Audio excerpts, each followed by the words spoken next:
Okay, so thank you very, very much. I'm really excited about this because I can't think of a better way to end a day like we've had today with a conversation between two really, really opinionated people.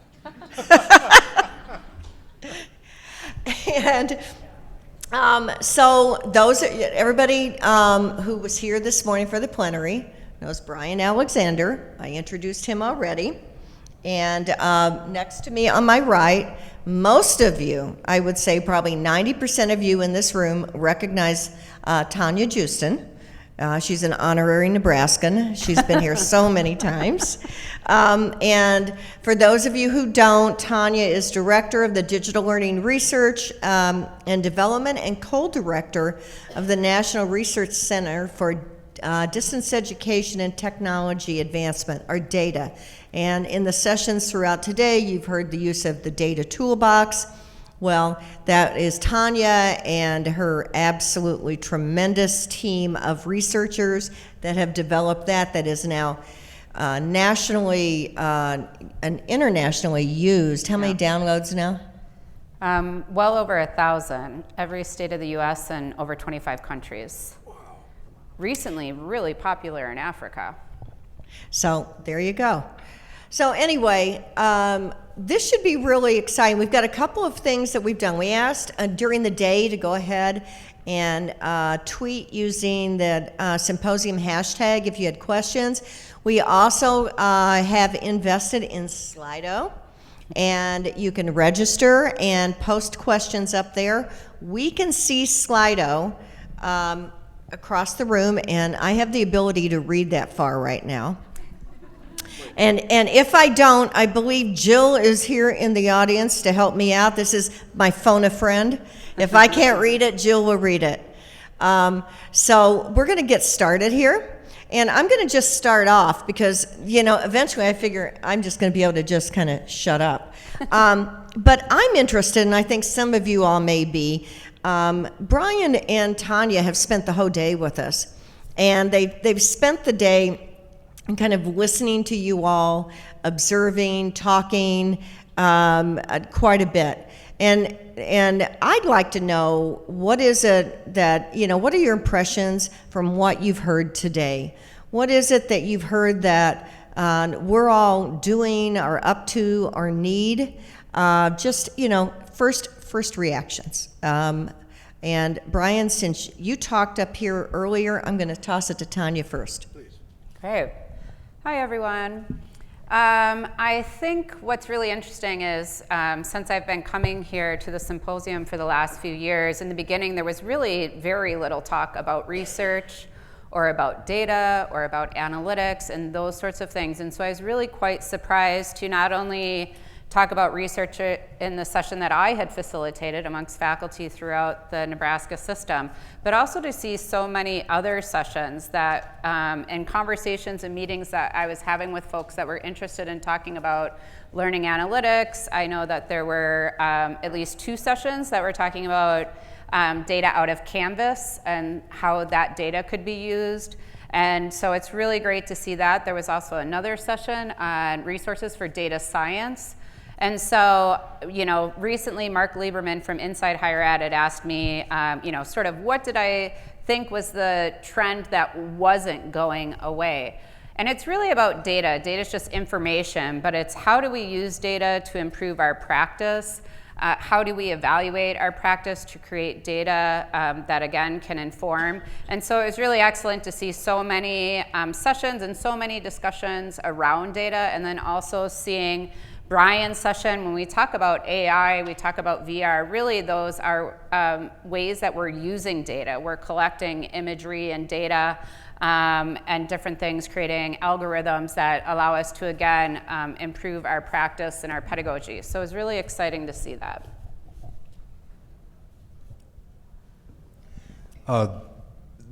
That's wonderful. I mean, I kind of feel like, oh, that's great. That's what she said. But I think I noticed 2 things, and I'm an outsider. I've only been to Nebraska once before. And so I guess a couple of things I noticed. One was that people have a very balanced view of technology. So people were interested in what technology could do, They were nervous about things it could do badly, and trying to balance that out, always trying to figure out what can we do that improves learning, what can we do to avoid problems with technology. The other was that people were concerned about students and student success and student outcomes, that they were very interested in figuring out ways that students could do better. And I think it should be obvious, but it's not always expressed. I think that was a really good sign. That's great. That's great. So, so based on today's sessions, and this is a Slido question, based on today's sessions, what would you suggest as a top priority to enhance University of Nebraska's online education? Bryan? A top priority. Well, I think one thing, depending on how narrow we want to be, was trying to improve the presence of students and faculty to each other. So trying to figure out a way to make them more present, trying to figure out a way to make people more emotionally present to each other. And that may involve VR, that could involve more video. I think it could involve students as makers, but I think I haven't taken an online class from the University of Nebraska, so I can't specify and say what's my experience of presence, but I think we can always make that more powerful. I think that that came up a lot too in the agenda and some of the sessions, is that there was numerous uses of video, talk about using Zoom, Echo 365 or 360, did I get that one right? Yeah, and just even outside, if we see lots of the folks that are coming here and helping sponsor the event are vendors around video, which would make you think that there is a need to have more of that social presence or connectedness between faculty and their students. And so the good news is that we weren't hearing, I'm sort of partial, and I think synchronous lecture doesn't really belong and is not as effective maybe as other sorts of content delivery could be, but it was nice to hear really innovative ways of using video and not just thinking of it as lecture, screening, or capture, those sorts of things, and really about building that engagement and social presence between instructors and students. So I definitely agree with you on that one. Well, there's kind of a follow-up question up there. It's, so how do we sell AI to campuses when the common response is privacy concerns and FERPA? Oh, I'm with them. I don't know AI is a big bundle, and I know Bryan just got done talking all afternoon about it and could talk a lot more about this. But AI is a million things, and so it's a mechanism that supports different interactions and processes. So I think the first thing is we can't bundle AI as just one thing. There's AI that we're seeing some really great research around, and that's AI as student support or tutoring support. They're doing a pretty good job there. We're seeing it used in the library systems, and that way I'm actually seeing research and evidence that this could be effective. In other ways, I am a little bit more concerned about AI and whether it's deemed effective, but I think we have to be careful to not lump AI just into a bunch of AI, but AI as facilitating what process do we want to consider, and talk about that. So here's a question for you then. If we have AI being used to help students in tutoring or advising, how do we set up safeguards so that the software is using students' data in a reasonable way, and in an ethical way? Well, okay, so I think there's two things there first, and that is, how do we even know that the AI algorithm is valid? So I think a lot of times we're incorporating AI just for the sake of incorporating AI and thinking it's going to solve all of our problems, but we really don't have enough evidence around the validity of the AI algorithm that was developed, the data of which it was used to develop, and if that's informing. And this just came up a couple months ago in some discussions we were having at Arizona State with the Shaping EDU and those sorts of things. And at the Learning Analytics Knowledge Conference as well, is where are you getting this data that you're using to create the AI algorithms? Is it representative of your student population or not? And so are you getting valid results? So I'm really worried about the ethics around the data used to create the AI algorithms, whether that's actually valid and leading to accuracy. And then the other issue is how we're using sort of the output of AI. You know, are we inaccurately nudging students that results in an inverse relationship or results in a negative outcome that we were not expecting? I definitely think that AI is helping us in the areas that we need more help with tutoring, right? We need more help with advising and effective advising, because I know at my institution, and sorry, I didn't mean to hit my mic. You know, you walk in as an undecided, it's like one advisor for 600 students. Right. So I mean, you know, that's a lot. So if we can use technology and AI to help increase the capacity of advising and the accuracy, I think we have to be a little skeptical about that. And that's just a whole nother wormhole when we talk about privacy and student data and how can it be used.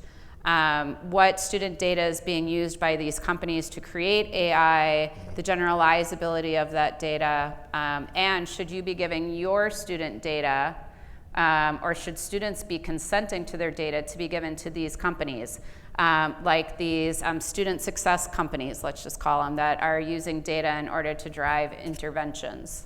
So this may be a case where this may lead to us building more tools rather than buying other tools. I mean, what do you think about that? So you're talking about homegrown technologies versus purchasing technologies from third-party vendors. I mean, we've really moved in the other direction. I mean, we've moved because in the beginning we built all our own tools, right? So, you know, 20 years ago, 25, 30 years ago, we were building our own websites for online classes. We were building our own tools to increase processes and interactions and so forth. And then became sort of this market of vendor takeover, of which we were able to, for you know, a less resource-intensive substitute, purchase third-party tools from vendors. And oftentimes the third-party tools would be better.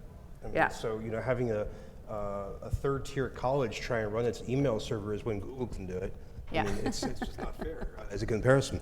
But I think it may be that we just now, that if we distrust outside vendors so much, and if we can't sufficiently negotiate with them to change their behavior, then we may end up going back in time. Much like client-server dynamics, you know, swing back and forth over time. I always believe in institutional capacity to develop software. So I really love seeing that, especially in a time where we have LTIs and APIs. Yes. I think, though, like you said, we have to weigh what the strengths and weaknesses are, whether we go to a vendor or whether we do something ourselves. I've seen a lot of times things created that ended up being a nightmare migrating out of it. I think, though, you bring up a really good question, and what we need to be doing, and I've heard a little bit more about, is open algorithms. You know, I used to chase the VP of Research at Desire to Learn around, like, a lot. I stalk people often, just so you know. In particular, people related to data and technology development.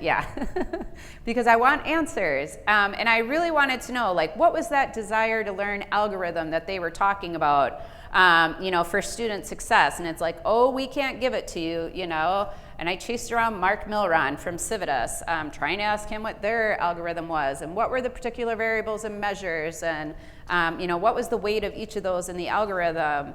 And nobody wants to talk about it, but recently, and something we can all push for, is we can push for open algorithms. If you are subscribing to an organization's service in relation to data, you should know what that algorithm is. It should be a way that we can replicate that research, we can validate that research, and actually know if what we're buying works. And that's something right now that's not the norm that we really need to push for. Yeah, good luck. Yeah. I'll just keep stalking people until they make it happen. Okay, let me pull another one up. What questions are institutions not asking that we should be asking? All kinds of questions. One of them is, so two that have to do with automation. One is, how do we rethink curriculum in the face of automation?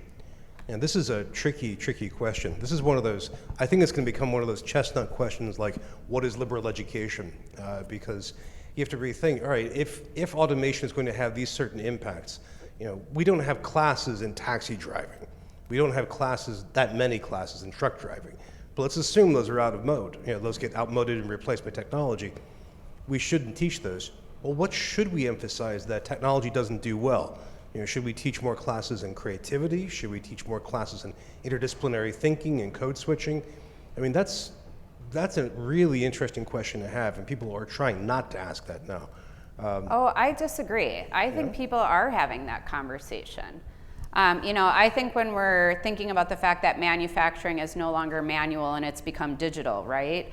We are looking at burning glass reports and other sorts of reports that are telling us, and also reports from the Department of Labor that telling us, and I think this was one of the things that came up, like, let's not talk about skills, but what are the knowledge, skills, and abilities or competencies that our students should have upon graduation? And I think that people are saying that we need students that are critical thinkers, that have creative problem-solving skills.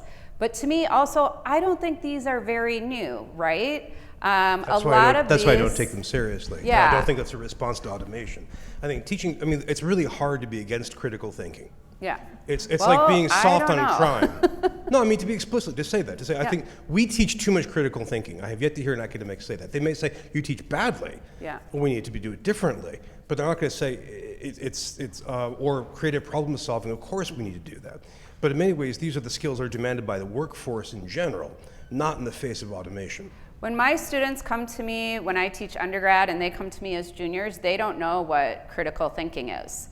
When I have that on the rubric as one of the ways that I'm going to measure, and I ask them what it is, in my blended class, let's say we're all in a face-to-face, I've just had students have blank stares all over the place, to the point that I have to write out what critical thinking is, what creative problem solving is, as learning objectives of the course. And so it's very interesting that our students spend the first 2 years in these very sort of didactic, cognitive, memorization, teacher-centered sorts of diffusion models, sort of like this instructionism approach still, even though it's 2019. I didn't say we did it well. Yeah. I just say we think we do it, and we think we should do it. And also what you're describing is in line with the conclusions in Academically Adrift, which said that we do a bad job of teaching that. And I think generally the data seems to hold that. But I think, thinking about this seriously, if we really believe in creativity, then we wouldn't be testing the hell out of the opposite, for example. So this is an interesting point then. So when you're talking about automation and what's the best thing we can provide students, I think we need to teach students how to learn and how to be lifelong learners, right? Because now there's this whole upskilling and reskilling and continuous learning that we're going to need as technology influences the workplace and organizations, and jobs are going to be digitized. I'm working with some corporations now where it's like, well, this is now becoming digital. We now need these employees that we don't want to lose, that are familiar with the organizational culture and processes. They have high satisfaction here. We want to reskill them or upskill them into their next job. So, so what do you think to that argument? Is it really about teaching students how to learn and become lifelong learners? Are we doing that? Well, in many ways, we haven't really meant lifelong learning. We've all said that. That's been a slogan, but we're pretty bad at it. Yeah, it's a great PR term. Well, like lifelong learning, we need your money forever. That's what it really means. And, and also, it wasn't popular until we all started going broke in public education. Well, which has been going on for a bit, but also we have that sense of wanting to reskill. That dates back to the 80s and 90s, where we decided, okay, we're going to move away from manufacturing, so we need to reskill. That's been a disaster. Even before that, right? If you think of the Industrial Revolution of the 40s, why we have unions, classical management approach, moving to knowledge workers, we've been trying to figure this out for a bit, which is probably why the rise in continuing education in the 80s. But the decline after that boom of getting rid of manufacturing jobs and not replacing them well, which we still haven't solved. Hence, for example, the Rust Belt. Right? We're still working on that. But I agree, the modern idea that we may have to actually have continuous actual lifelong learning, but we're not really planning that. For example, do we make it easy for a student to start learning managerial science right away? Right. No, we say apply, get in the pipeline, eventually you can take classes in May or in September. We're not really serious about that yet. So to the question asked, I think that's one thing we have to think very hard about. Yeah, I It's a agree. good question. All right, so I try to use research-proven technologies for teaching. How do we keep up with technology in our teaching while also using the best teaching methods? Thank you, young eyes. Thank you. Thank you for saying that. I think, Tanya, that's your question right there. Is it? Oh, why are you trying to keep up with technology? I guess is my response to that. You know, I think there is some sort of pressure that we have to be innovative and new and use technology, and I've always felt like technology should be solving a pedagogical problem. We shouldn't be using technology for technology's sake. And that's always been an issue I've had just at the course level, but also at institutional level, system level, nationally. When you ask people why they're doing something, it's just like, well, I don't know. Everyone's doing adaptive learning. I should be doing adaptive learning. And it's like, no, you are using adaptive learning technologies. Let me be more specific. And it's like, no, that's not necessarily the case. Oh, I'm losing my microphone. Do you want this? Yeah, no, I'm okay. I just need to clip it back up. So, you know, and same thing with resources. We like to spend money on technology because we like to see new and innovative, but we haven't identified an institutional problem that we're solving with the technologies necessarily that we're implementing. And the work that we did with Courseware in Context, coursewareincontext.org, which is Gates funded, we developed a great guide to technology adoption. And the first sort of steps around guide to technology adoption was around the fact of, is this solving a problem? Have you identified what problem this technology is solving? So I think that's the first thing. I think there's a bigger structural issue with research and the fact that we already have to stay abreast of research in our field and the discipline in which we teach and we research. So how do we also stay abreast of the research on teaching and learning? And you know, I just had lunch with a couple dozen instructional designers and folks that provide instructional support, and I think that's one avenue for you to find out those effective practices. And I think it's just something that we're dealing with nationally. I was at a White House summit a couple years ago before this president, or during that transition, and that was one of the big things came up is how do we disseminate and better communicate effective practices. The government has put together the What Works Clearinghouse, which is absolutely useless for those of us in higher ed, but you know, they'll argue with me on Twitter all day, but if you're in K-12, it's great, but you know, we're working at the Data Research Center. I'm putting together research briefs, infographics, digital stories. I'm thinking just about how do we better consume or produce data communication that's easily consumable. And the funny thing is, you know, according to Burning Glass report, that's one of the top skills that's needed nationally is data communication. So I think that's still a problem that we're solving. I think with anything though, if you want to make it happen, you have to allot time in your schedule each week or each month that you are going to be doing reading in the area, or you're going to be thinking about how innovations can be incorporated into your course. So in a nutshell. Okay. Anybody in the audience who doesn't feel comfortable with Slido want to just grab a mic out there and ask a question? And I think there's one mic back there in the middle. And if you're nearby, we've got the catch box. and we can also check. have Yeah, this we box. could throw that. Who wants the catch box? Where you talk into it, right? Oh, I see somebody there who wants the catch box. No. Can we activate it? Who wants the catch box? Where are you? Heads up, we don't want any ER visits. I'm a mom, make safe choices. VRII. Went down. Did you see that? Oh yeah, everybody's like dodging you. This is not dodgeball. This is scary now. All right, here. Well, I'm gonna pass this over this way. Catch it, Mark. He's gonna make somebody ask something There we go. or answer our questions. Keep passing it. The person who asks the first question gets a free registration here next year. Who's got the button? Well, we certainly, it's like a beach ball. It is. If no one wants to speak out loud, maybe we should go through Slido. Okay, I'm going back to Slido while I'm being mesmerized by watching the I know, right? box bounce. How far can it get around? All right, so thinking forward 5 years, 10 years from today, what do we need to be watching for? Gosh, all kinds of stuff. I mean, you could think about some of the things that are pretty slow and predictable within education. For example, it could be that we are, at that point, no longer concerned that we have reduced tenure-track positions to a small minority of American faculty, and that the adjunct nature of faculty is simply normative and we're accustomed to it. So I think we should watch for that. It's a humanitarian disaster that continues to unfold.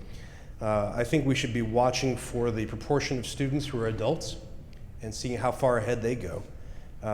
A more chaotic thing to follow is what happens with internationalization. So for example, let me ask, which country right now on earth per capita gets more international students? What would you guess? Which country? Which nation? Yeah. No, good guess. They're coming up. They're doing pretty well, but not yet. No, China's not doing as much of that. The big one is the world's best gay friend, Canada. Canada gets tons and tons of international students per capita. I mean, it's a small country in terms of population, but they're very successful at that. So America used to be really good at this, and we've stopped being really good at it. So you have to see what happens if, hypothetically, various political changes that could happen over the next 2, 4, 6, 8 years that may change that.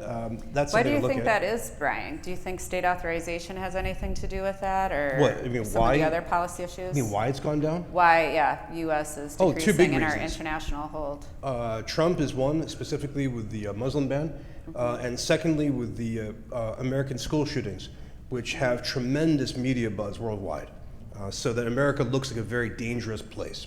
Yeah. I mean, the school shootings are usually not in universities, but they get tremendous place, and we look like a barbaric, dangerous place. So that's why I'm thinking 2, 4, 8 years to see what happens in the 2020 presidential election, for example, or if same thing with the 2024 election. I'm not sure about school shootings though. That may just be indelible. But there's other things that we could do. I mean, the higher education authorization, we could do some more stuff to attract more students, or we could completely flub it. Meanwhile, we're competing with everybody else. So that's something else to watch. Within that time frame, I would also look at where AI goes. You should anticipate a huge hype crash. The next time a self-driving car hurts somebody, there's going to be a big proclamation that self-driving cars are the devil's tools. The next company that fails on AI will get people saying this is over. AI always does this. It goes through a hype boom and then a hype crash, and that'll happen. So we have to think past that about what actually works with AI. There are a few more things, roughly about 100 more things, but Tanya, I want to give you a chance. Yeah, I guess I wasn't thinking about higher education in general. Everyone wants to know sort of what's the future going to look like in the classroom or at the institution due to technology. And having been around for a little bit, I feel like saying it's not going to change much. We always like to think like in 5 years, we're all going to be at home with our, holograms or wearing VR goggles and communicating with each other, synchronously in different locations all over the world, and that's sort of what our classrooms are going to look like. But the more, education moves pretty slow. We have lots of structures in place that really inhibit our ability to move faster. I think what we are seeing is a little bit of a transformation in the rigidity to flexibility of organizational structures due to the lack of funding and the closing of universities. So when universities are looking at bankruptcy and having to close and those sorts of things, they all of a sudden get real innovative. And I just was talking with Paul Quinn on Twitter today, and all of a sudden, these universities are like, and we're implementing a whole new model because we're about, to go bankrupt and have to close. So I think that's one pressure that will sort of change that. I think that as far as, you know, what the classroom looks like and so forth, we're going to continue to see growth in online and blended and use of technologies. I think, though, to some degree, especially with some sectors of education, we won't see a lot of change. And so, because it's not a requirement. For example, Ivy League schools, I don't think are going to start offering online degree programs for their on-site students and those sorts of things. Although there was just the recent article about 2U, which is an OPM, which was developing some online programs for Ivy Leagues like, what was it, Yale and Georgetown, but very sort of specific one-off things. And so I think that will still be slow to move. I think what we're seeing now is a lot of universities play catch-up, which is why we're seeing more of an interest in OPM, because they haven't built the institutional capacity to develop online programs. And it's like, it would be like Walmart saying like, hey, should we offer online shopping in 2019 or no? You know, if your storefront is not offering online shopping in 2019, you're probably going out of business. We're looking at Amazon growing, and we're seeing Targets close down, Walmart's closing down, you know. We're seeing grocery stores having to rethink what they're doing. You know, my grocery store is somehow turned into an entertainment district instead of a grocery store. Malls are dying. We're seeing them turn into entertainment districts because majority of those things are happening online now, and we're going to start seeing the same thing in education. So what do the physical campuses look like when the majority of people are taking classes online? They become entertainment districts. I'm joking, halfway, but not really. Or they become a lot smaller or emptier. Yeah, years ago I thought like the future of education was more around like this sort of blended model, right? We'd do some stuff online, and maybe we'd go to like our local center to connect with our peers, to get special support, and those sorts of things. And I still see that as happening in the future. I think all higher education to some degree can be happening online. And I think as time moves forward, we'll continue to see that to some degree. Let me ask you a question then. One of the trends that we've been observing for the past 15 years or so has been a major curriculum shift in that enrollment in the humanities has been declining, if not falling off a cliff, and enrollment in STEM plus business has been really taking off. Yeah. I mean, do you think that continues for the next 5 or 10 years, or do you think there'll be a bounce back? You know, I am from the state of Wisconsin, where we tried to eliminate some humanities degree programs, which really didn't go very well. At one university. Yeah. Stephen's point. You know, because we very much believe in the Wisconsin idea that it's not about just producing workers, but it's producing good citizens that are going to contribute to society. I think already, although there is a push from STEM, because there is a sense, and I get different things when I talk to people, is there truly an urgency for STEM majors? You know, the Department of Labor is coming out with these reports. You know, the U.S. Department of Ed continuing and technical education arm, everyone's saying we need these technical STEM majors. So I'm like, yes, we need more of this. And then at the same time, though, I'm hearing people say, like, this is really just a falsehood. They're generating this for no reason. And then a colleague of mine, Lindsay and Harness, and I were just arguing this point the other day and talking about you know, the fact that when we're coming back and talking to STEM employers, they're saying, oh, we need these graduates in STEM to have these other sorts of skill sets that are only available in the humanities. And so I think that'll switch back. I think, though, it always comes back to the money. We're seeing a huge federal investment and state investment in STEM education, STEM majors, K through 12 and higher ed as well. And so we're going to continue to see that.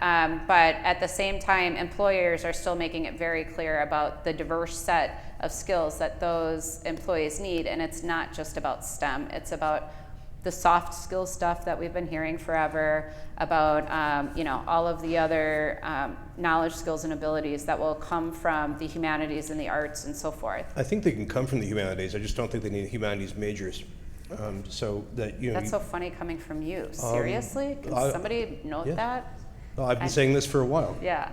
I think that if you have, unless you want someone to have a double major in computer science and French, I think what you're talking about is a strong core curriculum, in which case the humanities becomes a service area teaching, literature 101 rather than Dante's later poetry. And I think that, do I think this is a good thing? No. I'm a humanist, but I think this is in many ways where the directions are going. I mean, to add to what you said, which is all correct, one problem is the humanities do a terrible job of marketing themselves. We have very few public intellectuals, and what we do with them, they're kind of embarrassing. I mean, I'll say in public, Stanley Fish is not doing humanities any favors. And on top of this, the humanists are not, their use of technology is often in a way that doesn't do anybody any credit. We have the digital humanities movement, which is fantastic, but still very, very thin on the ground. And meanwhile, I think the need for STEM jobs, the perception there is still general, and it's hard to go away from that.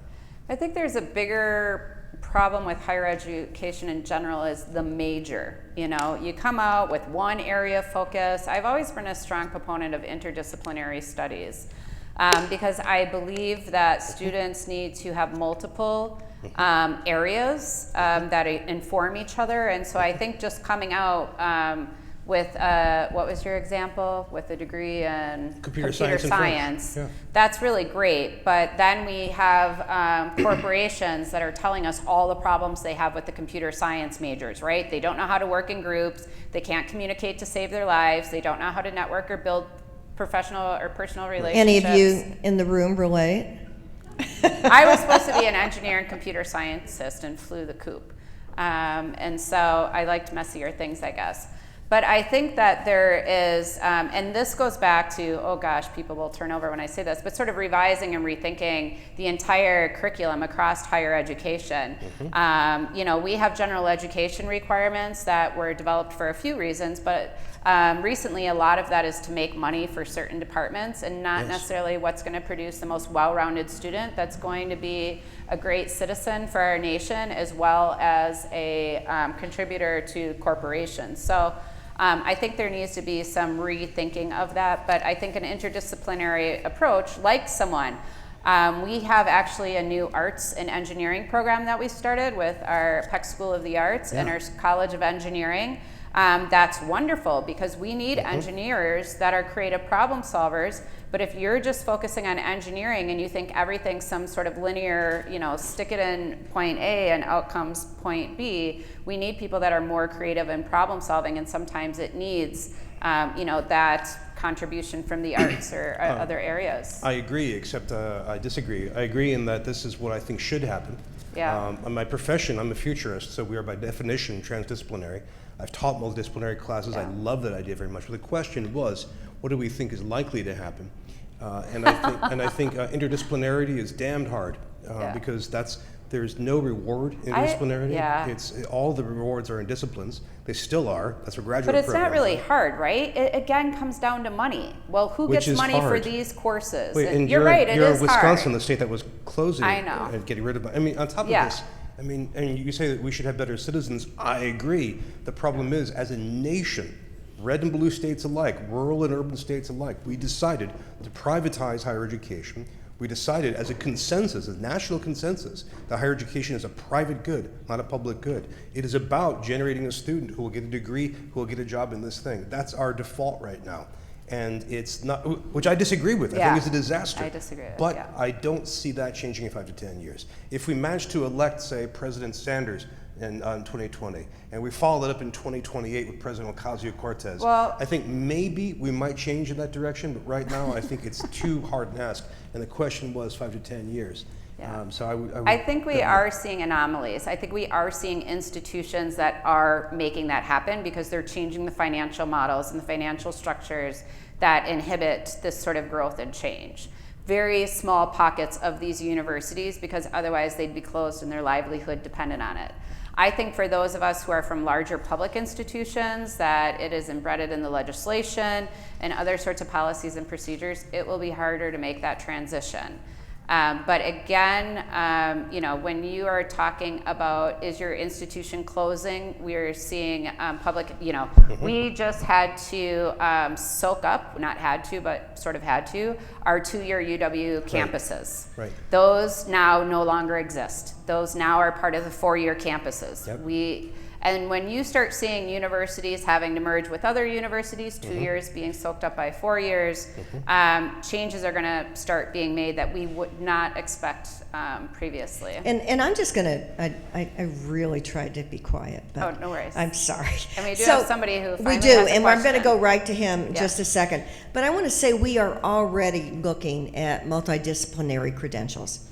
We offer an MSN and an MBA. Okay, we offer students the opportunity to get their master's in nursing and get an MBA. We have a certificate in architecture and gerontology. Right. Yeah. So we are, and I believe that the technology, the access that online, the flexibility that online leads to, and the ability to collaborate gives us the opportunity to create valued credentials for students so that they can leverage themselves in the workforce, and we can prepare better. So I think we are doing that. Should we be doing it at more scale? I think we're being driven by what students are asking and what we're seeing as workforce needs. So Are you one of those pockets? Yes. Okay. We have, there's folks in this room that are offering some really exciting, innovative things, and we're excited. Okay. Awesome. Hello, bearded man. Thank you. So I want to give you a scenario that I was part of just recently, and just kind of get your reflections on what this says about the workforce today. I was recently at a gathering of department chairs in my discipline, which is information systems. The keynote speaker was from Microsoft, and later on in the session there was a panel of chief information officers from a variety of companies.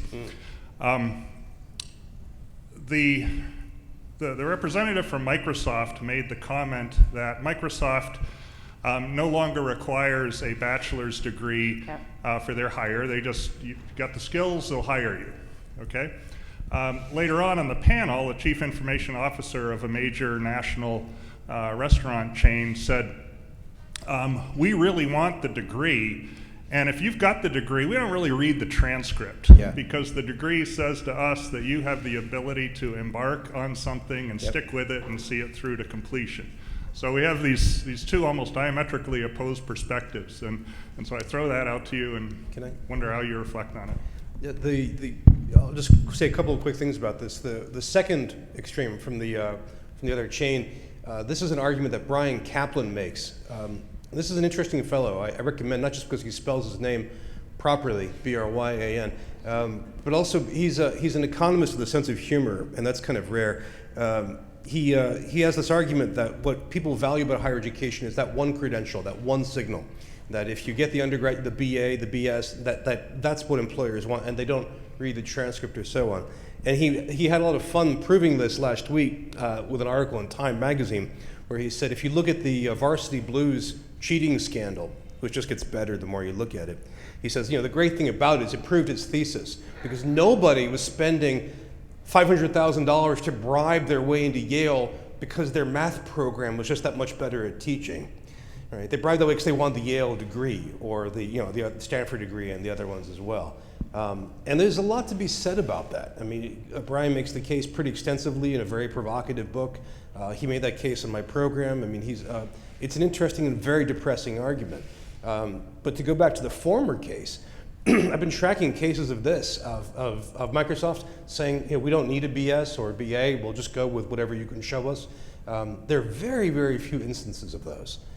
In many cases, they're coming from people who have an undergraduate experience at a place like Stanford or MIT, but they can get the degree, but they just have impressive technical chops, so the higher education experience is still valued.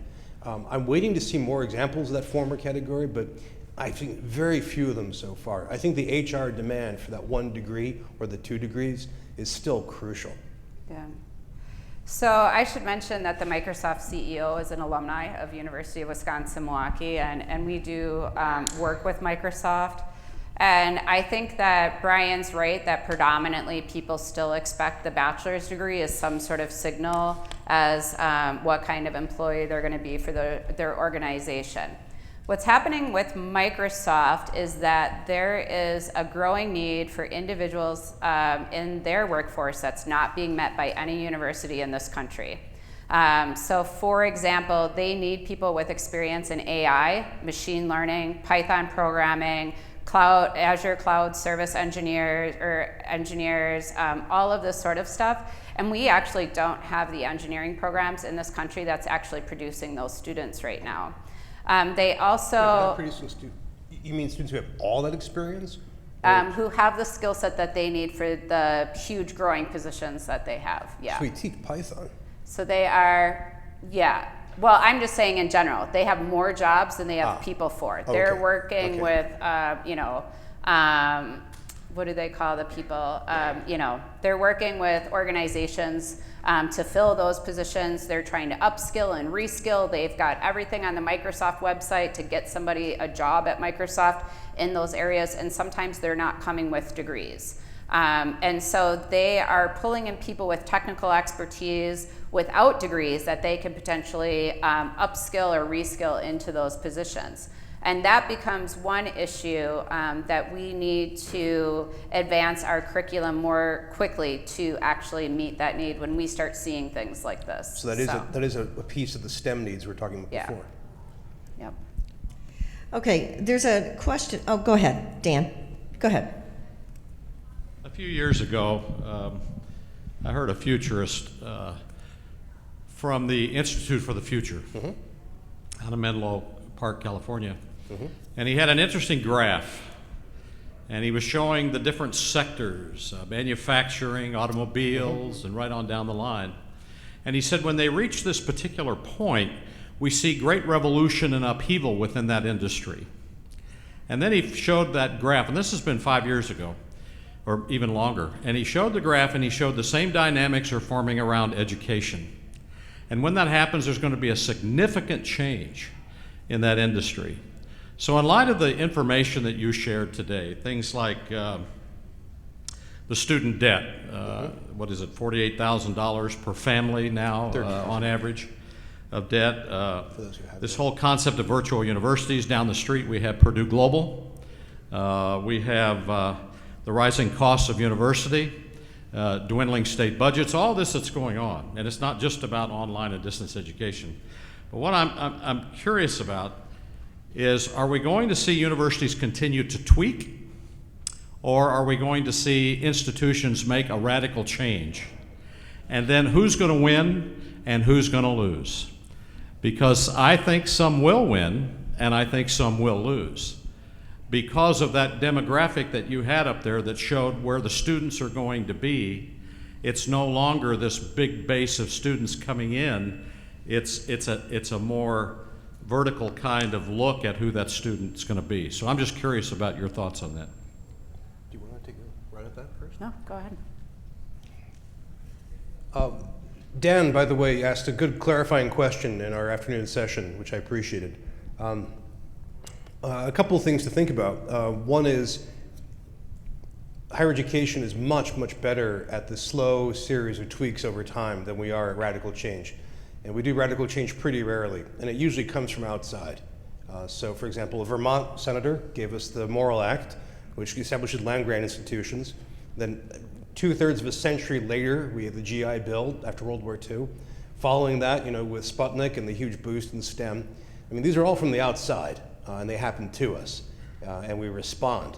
And we're under a lot of pressure right now from the outside. We're under pressure from employers, we're under pressure from governments, we're also under pressure from students. In fact, there was an interesting poll this week that came out, Business Insider quoted. They asked people, you probably heard Elizabeth Warren publish this proposal for forgiving a lot of student debt. And so they polled people who had already paid off their debt and said, do you support this? And 50-odd% said yes, which I thought was pretty interesting. You know, we really tend to just move by little fits and tweaks, but we do generate some amazing things. We have roughly 4,400 colleges and universities in the US. We are the most disintegrated and disorganized higher ed sector probably in the world. You know, the Department of Education has really little to do with how we run things. We have a giant sector in higher education which is private and therefore independent. And our public institutions have some degree of oversight that's getting smaller and smaller. So we have a lot of room for creativity. We have the wonderful interdisciplinary programs that we were just hearing about from Mary. So I think you'll see a lot of individual cases of experimentation. Giant reinventions, I'm hoping for it, but I've seen very, very few cases. I think we'll have to lose a few dozen more universities and colleges before we get scared enough to actually start doing that. I don't see the Trump administration being able to provoke us to do anything else. And I'm not just saying that to make fun of Trump. I'm saying the Obama administration spent 8 continuous years trying really hard to revise colleges and universities, which is a really interesting story that we don't talk about very much, in part because it was a complete failure. At the end of which we have the, what's it called, the reporting system from the Department of Ed that tells you, what's it called? Not the scorecard. I was thinking iPads. the scorecard. Yeah, which is a pathetic, College scorecard. paltry outcome for 8 years of research.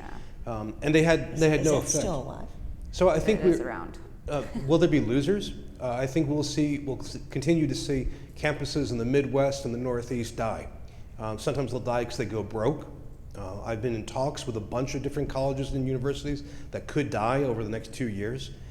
We also see some state systems that are pressuring for more compression. What happened in Wisconsin is just one start of that. Connecticut, for example, has been trying to squish all their community colleges into one system. The Rand Corporation said that Pennsylvania should close up something like 1/4 of its public campuses and merge them because they're redundant and understaffed. I think we'll see more and more closures. I don't know if that'll provoke us to do something radical and new. We can suffer massive civic losses and move on. I mean, we basically lost Detroit, and we don't really care. We saw New Orleans get stomped flat, and it's back 50 years in the past right now, and we're more or less okay with that. We can take a lot of damage and move on and keep going. Radical reinvention, the biggest radical reinvention we're already living through, and it's partly being shown in this room right now, which is wholly online education. And I think that will just continue to grow. So who will be winning from this? I think campuses that figure out how to teach senior citizens. That's one quick answer. We have other people who are standing up. And Tanya, did you want to add to this or no? No, I think that's great. All right, we've got time for one last question. Hi. I think everything that was said in the last question really goes back to what Clayton Christensen, Harvard researcher on innovative or disruptive, what is it called? Disruptive innovation, yeah, especially on online in education, has said that anything beyond the 10th row in a large lecture hall is distance education anyway, and so he promotes this idea that in his book of 2011, he said like in 15 years, a lot of universities are going to be out of business. So I think that goes a lot to what you were saying and what the last questioner asked. But at the same time, we really haven't talked about MOOCs and massive open online courses, and where do you guys see it in terms of its life cycle? And what is its impact on credentialing and getting rid of formal education and the role that it's going to play in the fate of formal education? Thank you. I don't think MOOCs have any role in formal higher education. I don't think they ever did, and I spent a long time trying to convince my university not to invest in them. Coursera is making a ton of money, and the MOOCs role right now is in professional development for those who are already degree holders in a corporate workplace setting. And so that workforce development is where MOOCs is going to sit. Yes, I agree. That's a huge chunk, and I would just add 2 other pieces. One is that MOOCs are much more popular outside of the U.S. So you see a lot of government investment in MOOCs in Europe, in particular. Russia. Well, I'm that kind of biased. I include Europe, Russia, and Europe, and as well as in Asia, and partly because their pedagogies tend to expect lectures and exams much more than we do. So that's one key piece. The second is that we had an opportunity with alternative MOOCs, with MOOCs like Phonar, like the Connectivist MOOC with DS-106, MOOCs that were constructivist, that were pedagogically really interesting and challenging, and we did not take that route, which is a mistake. I mean, some of those MOOCs are still out there. There is the so-called headless DS-106, but we could have done that, but we haven't done that yet. That's a case for Dan's radical invention that we didn't do.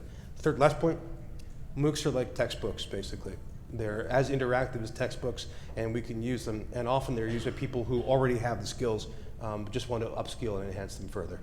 It's a good question. Thank you for that blast from the past. Okay, I am going to take just a little bit of Mark's time to give these two guys one last chance, briefly. Any last thoughts or comments? Okay. Yeah. Oh, Go ahead. Students are fantastic, amazing creatures, and we are unbelievably fortunate to be able to work with them.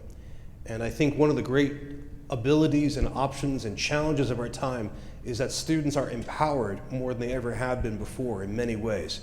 They have, through technology, access to more information. They can also make more stuff. They can challenge us in some really interesting ways, including through mobile technology. I think one of the challenges of our time and one of the opportunities of our time is to embrace the empowerment of students as powerful, interesting creators in a complicated world. And it's our duty to them, it's our responsibility to them to really fulfill that challenge.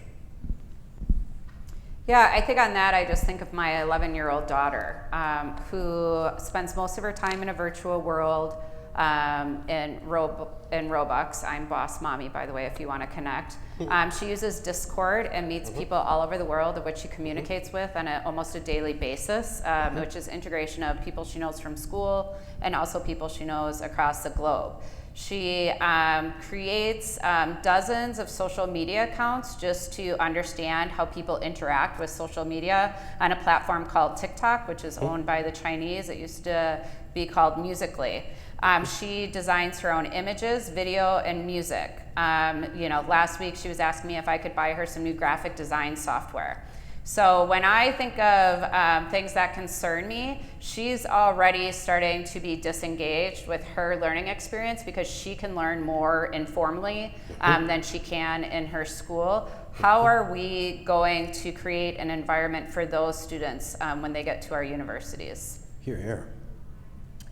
Okay, well, on those positive notes, one positive, one negative. Let's give a hand for our two very, very talented